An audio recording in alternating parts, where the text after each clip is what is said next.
Human rights is, geez, that's a good question. Human rights. Well, that's a tough one. Wow. I don't even know how to give that a definition. I would probably have to do a little bit of homework or something. Any right that I think just as a normal, human, any... The rights that humans have? That's a very large debate. Menneskerettigheder kan betyde mange ting. Tú le puedes preguntar a 20 personas y te van a dar 20 diferentes opiniones. Non saprei, una domanda complicatissima. Because we just take them for granted that they're there, but we don't even consider what they are.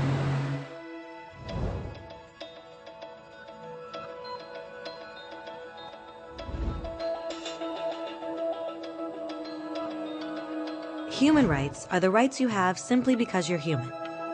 It's how you instinctively expect and deserve to be treated as a person, like the right to live freely, to speak your mind, and to be treated as an equal.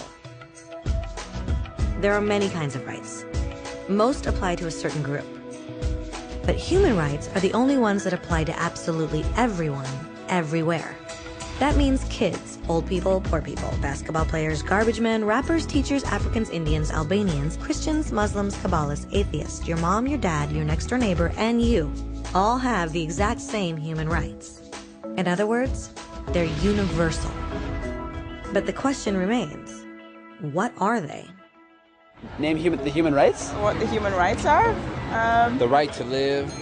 Equality between all peoples. Right to religion, the right to... Is there supposed to be a list somewhere I should be aware of?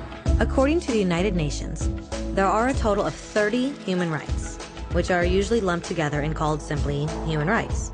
They're all listed out in the Universal Declaration of Human Rights, which is the world's most widely accepted document on the subject.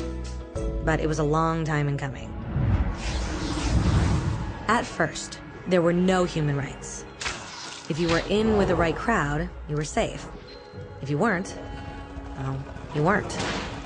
But then a guy named Cyrus the Great decided to change all that. After conquering Babylon, he did something completely revolutionary. He announced that all slaves were free to go. He also said people had the freedom to choose their religion, no matter what crowd they were a part of. They documented his words on a clay tablet known as the Cyrus Cylinder. And just like that, human rights were born. The idea spread quickly to Greece, to India, and eventually to Rome. They noticed that people naturally followed certain laws, even if they weren't told to. They called this natural law, but it kept getting trampled on by those in power. Not until 1,000 years later in England did they finally get a king to agree that no one can overrule the rights of the people, not even a king. People's rights were finally recognized, and they were now safe from those in power. Kind of. It still took a bunch of British rebels declaring their independence before the king got the point that all men are created equal. Which isn't to say he liked the idea, but he couldn't stop them, and America was born. The French immediately followed with their own revolution for their own rights. Their list was even longer, and they insisted that these rights weren't just made up. They were natural. The Roman concept of natural law had become natural rights. Unfortunately, not everyone was so thrilled. In France, a general named Napoleon decided to overthrow the new French democracy and crown himself emperor of the world. He almost succeeded, but the countries of Europe joined forces and defeated him. Human rights was again a hot topic. They drew up international agreements, broadly granting many rights across Europe. But only across Europe. The rest of the world somehow still didn't qualify. Instead, they got invaded, conquered, and consumed by Europe's massive empires. But then a young lawyer from India decided enough was enough. His name was Mahatma Gandhi, and in the face of violence, he insisted that all people of Earth had rights, not just in Europe. Eventually, even Europeans started to agree. But it wasn't going to be that easy. 2 world wars erupted. Hitler exterminated half the Jewish population of Earth in horrifying Nazi death camps. And all told, 90 million people died. Never had human rights been so terrifyingly close to extinction. and never had the world been more desperate for change. So the countries of Earth banded together and formed the United Nations. Their basic purpose was to reaffirm faith in fundamental human rights, in the dignity and worth of the human person. But what were human rights? Were they the proclamations of Cyrus, the natural laws of Rome, the declarations of France? Everyone seemed to have a slightly different idea of what human rights should be. But under the supervision of Eleanor Roosevelt, they finally agreed on a set of rights that applied to absolutely everyone. The Universal Declaration of Human Rights. The French concept of natural rights had finally become human rights. So, in summary, at first, only a few lucky people had any rights, until one of those guys decided, hey, other people should have some rights too, which was great, except not everyone agreed. And it only took a few thousand years of fighting and declarations and more fighting until everyone finally agreed that human rights should apply to everyone. And they all lived happily ever after. Except for one little problem.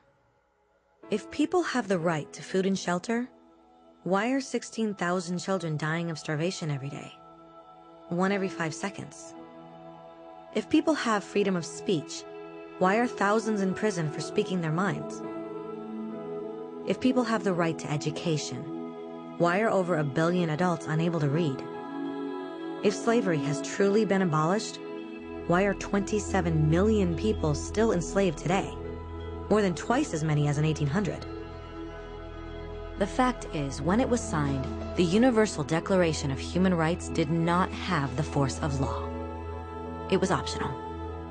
And despite many more documents, conventions, treaties, and laws, it's still little more than words on a page.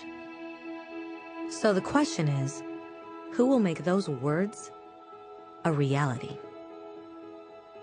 I have a dream today. When Dr. King marched for racial equality, he was marching for rights that had been guaranteed by the United Nations for almost 2 decades. But still, he marched. When Nelson Mandela stood up for social justice in the 1990s, his country had already agreed to abolish such discrimination for almost 40 years. But still, he fought.